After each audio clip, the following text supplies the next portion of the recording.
Here's something almost no one tells successful founders and business owners. Every time you try to grow past your current level, the business gets heavier, more chaotic, more dependent on you. You add the offer, the client, the hire, the visibility, and instead of feeling like momentum, it feels like weight. You need a better strategy. But after almost 20 years across business, finance, consulting, coaching, and strategy, and 7 years building my own business, I've seen this pattern again and again. You're not stuck because you're missing a plan. You're stuck because you and the business container are already at capacity. In simpler terms, you're full. I work with founders and business owners who've already built something real. Businesses that look successful from the outside and still route almost everything through the person who built them. And the pattern is consistent. They don't lack ideas, tactics, or strategy. They have more of those than they're actually executing. What they've run out of is capacity, the room to hold the next level without it all coming back to them. So that's what I want to take apart today. What capacity actually is, why more strategy won't move you, and what it takes to expand it. This is where you are right now, current capacity. You are full. This is your next level up here, right? What we want to do is there's internal capacity and external capacity. Okay, so I'm going to go through what this actually looks level, right? Where you're trying to get to. You want more money, more clients. You want a better team or a team. You want more eyes on your business, right? That's the goal. And for some reason, you can't grow past where you are. The business isn't stuck because you need more strategy. It's stuck because the container you've built is already at capacity.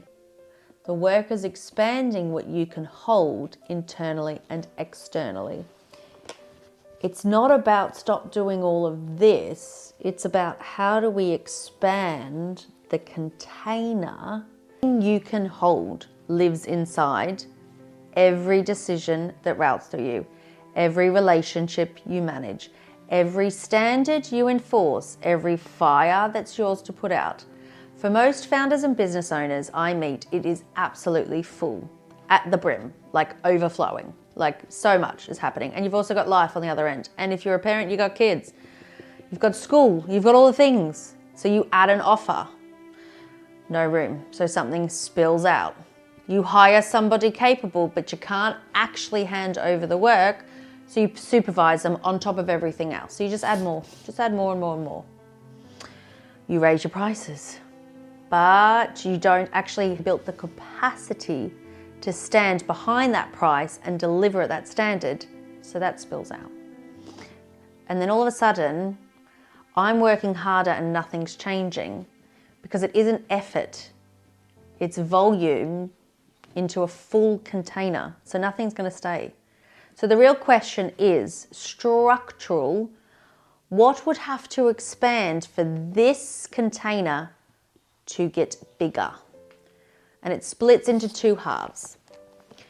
Internal capacity, what you can actually hold inside yourself, and the capacity to make bigger decisions, to sit with the discomfort instead of resolving it instantly, to receive help, to trust other people with what actually matters, to raise your standards, to hold a boundary, to be seen, to lead. Both need to grow. Otherwise, you're going to self-sabotage and you will not have capacity. You're going to wake up going, I feel overwhelmed, I feel burnt out. You're going to go for a little bit and then all of a sudden it's going to be overwhelming and you can't do it. The internal things you need to step up and work on, the decisions. What do you choose to do each and every day? The discomfort of doing something different. If you're a people pleaser and you're finally saying no and holding that boundary, it's going to be really uncomfortable. But that's where the growth is, because wherever there's discomfort, there's growth, because you're learning something new. It's about being able to actually receive help and let that help support you, not micromanage it. It's trust in yourself, trust in the business, trust in the team to be able to do it. And if they make a mistake, trust that they can fix it, like you can trust yourself to fix it. It's Boundaries. What type of boundaries? What are you a yes for? What are you a no for? And then stick with that. The visibility piece, that's scary for so many people, because to be seen means you're going to be rejected by some people. And if you're going to be really visible, there's going to be a lot of people who don't like it, and they're going to put all of their bullshit on you. And do you have capacity to sit in the discomfort when somebody doesn't like you and they will tell it to your face or over their keyboard? Leadership. Can you lead yourself through the discomfort of moments that requires growth and not fall back to the pattern of what's familiar? That's what's required to be worked on and changed in order for you to grow your business. Now, the external growth that's needed, the infrastructure, if your business was to 10 times overnight, do you have the infrastructure to support that, or would things break? And if things would break, that's what you got to fix. Are your offers set up properly so that they go through a flow? What about your pricing? Is your pricing aligned? Is your pricing where you're wanting to go? Standards. Do you have a high standard of work? And with that, high standard of clients that know the boundaries, that know your capacity of what you do and how you do it? Delegation. Are you able to actually delegate properly and without micromanaging it and trusting that it will be okay? Your operations, do you actually have a back end of your business, or is everything just solely reliant on you? And systems, are things repeatable? If things aren't repeatable in your business, that takes an awful lot of mental capacity in order to continuously do it over and over and over again, forgetting the steps, not really knowing what to do. Majority of my clients have ADHD. And so if things aren't systemized and things aren't written down and things aren't clear, they forget. And so they expend so much more energy than they need to recreate something that's already been created many times over, and it just creates chaos and disorganization within the business. So these are the two things that needs to happen in order for your container, the capacity of your container, to grow. And here's what matters. These two, they move together.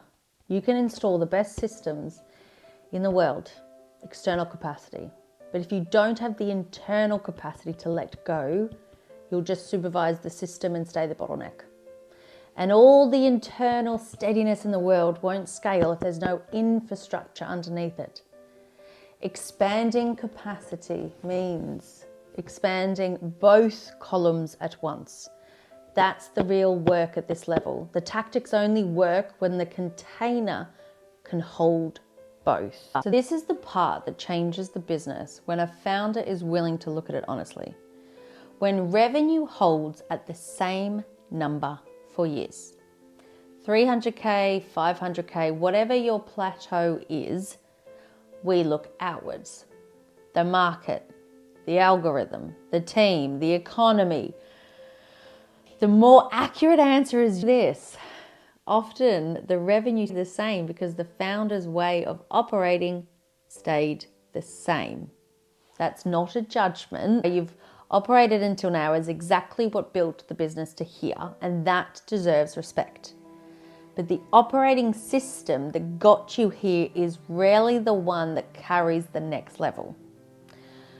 So if your capacity sits at 300K, your pricing, your standards, your boundaries, your tolerance for discomfort, your willingness to let go, the business keeps organizing itself around a 300K capacity.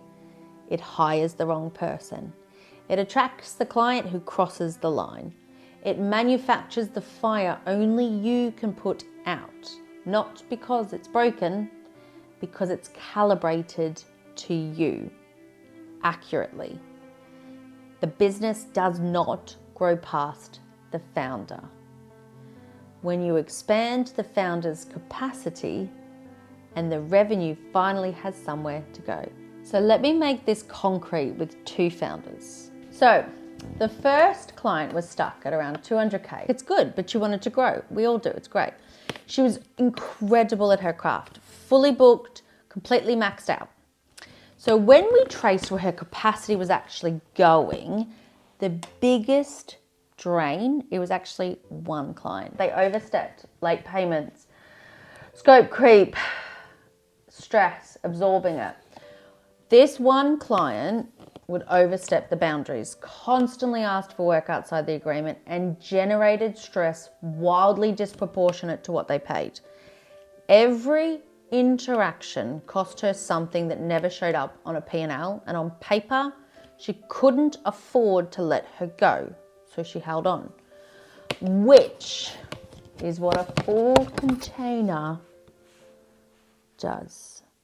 So if we take into this one person, right, in our coaching, in the start of our strategic coaching conversations, majority of our conversations made up with this one client. And so she was bringing in the stress, the frustration, the annoyance, the powerlessness, the ability to not say no. All of that was eating to her already full capacity. And she had 90% of her clients were brilliant. And I was like, you were spending all of your energy and focus on one bad client. Why aren't you just offboarding them? And she said, I can't do that. And I said, of course you can do that. She was terrified, absolutely terrified to offboard this client. And I said, if you offboard this client, this one bad client, what's going to happen is all of a sudden your capacity within this container will create a tiny little bit of movement. Your capacity for growth will expand because all of a sudden you're saying you don't let people overstep your boundaries. You don't accept late payments. You don't let people scope creep.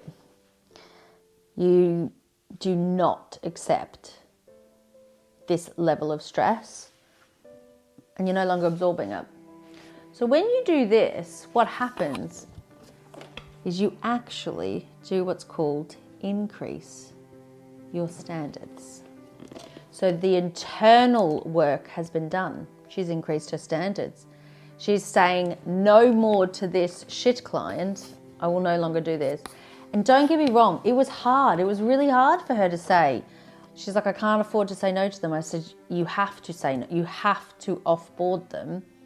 And it's going to suck. It's going to be hard. You're not going to want to do it. You're going to convince yourself it's a bad idea.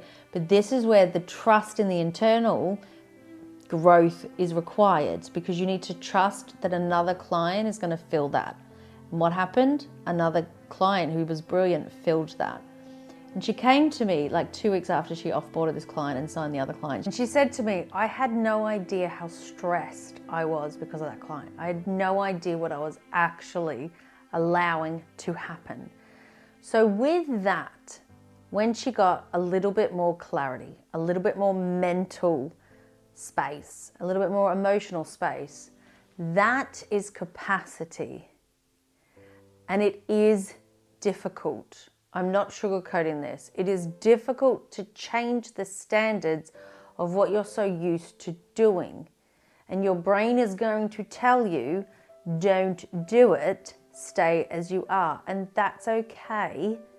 But if you want to grow your business, you have to grow the internal and external capacity in order to maintain the growth. Now, because she finally increased her standards, and by increasing standards meant she took action now on who was bringing those standards down and who she was letting bringing those standards down.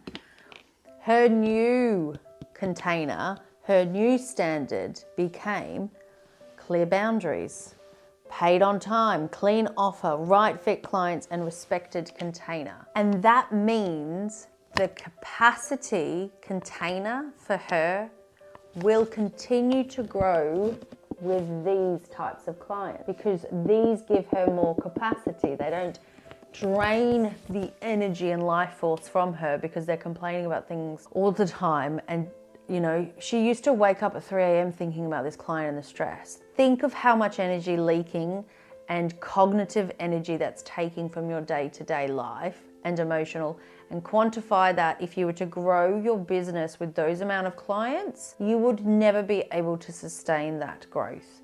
But because she has a new standard, she texted me the other day and said she's finally made her first 50K month. And this is after she was at capacity at 200K. And that's what happens. This doesn't happen overnight though. This isn't a get rich quick scheme or whatever. This is the real work it takes to actually grow a business, to increase the capacity in which you're able to continuously hold and move within. And there's so many people who don't want to do the work or even talk about the actual work required. So the work wasn't a funnel, it was an internal capacity to offboard the wrong client, hold a cleaner standard, build a stronger offer container, and trust the space would fill with better clients instead of staying empty. Okay, so client story number 2. This is how a client of mine went from 300K to 1.2 million. So the second founder had been roughly at 300K for 3 years. Same number, 3 years running. From the outside, nothing looked wrong. It was an incredibly strong reputation, good clients, a real business. But underneath, everything had organized around his personal capacity. So pricing had stayed the same. It was flat. He was saying yes to every single client's request and need to change scope, to change price, to change the time frame. Everything was a yes because he just wanted the clients. And I get it. Because a part of it, saying no feels risky. Like, who the hell are you to say no? But that's part of a strategy. And he wasn't asking for help. And on the rare occasion it was offered, he couldn't quite receive it. And he was still doing most of the work himself because handing it over meant tolerating that it might be done differently. And I'm saying these examples because it's true. It's what we all deal with as business owners. And none of that is a marketing problem. The business was simply living inside the familiar container he'd built.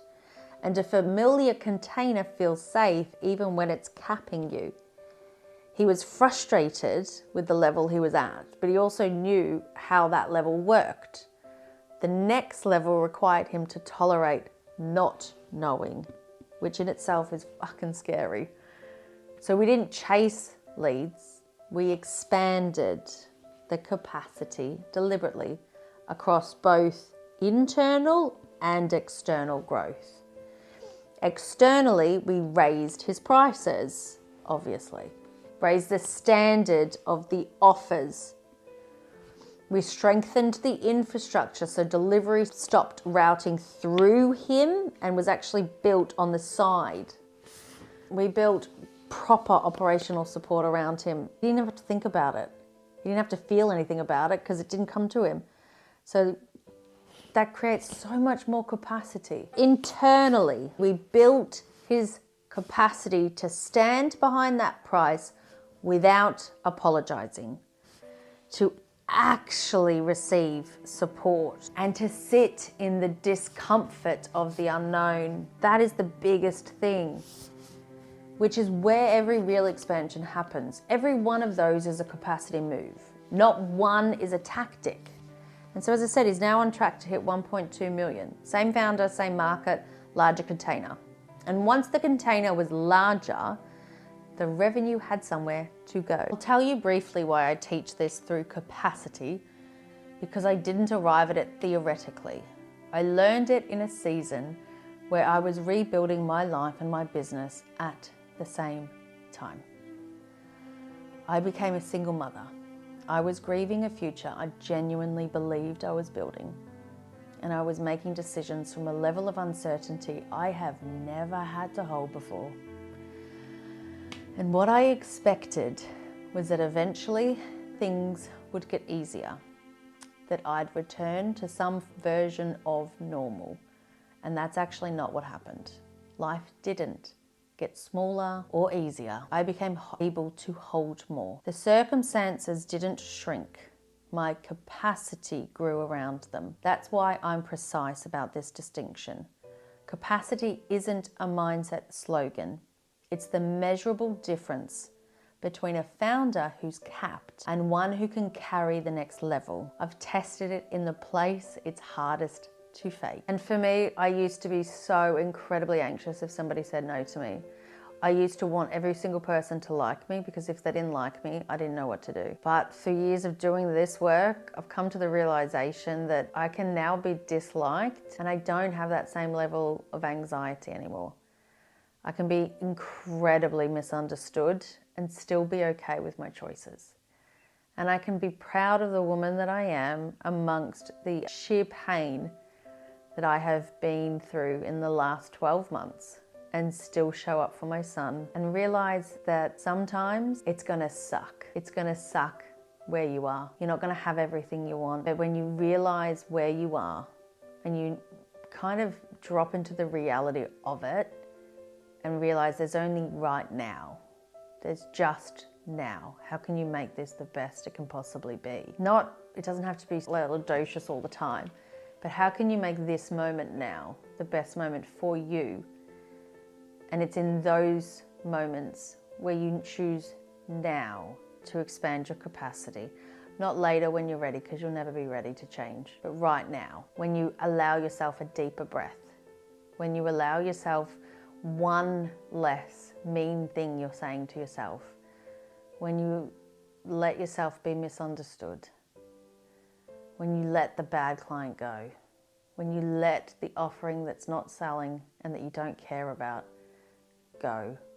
Because with all of those choices, you create space to create something new, to make something new. Quiet awareness, too much still depends on you. Let me name what's in front of you.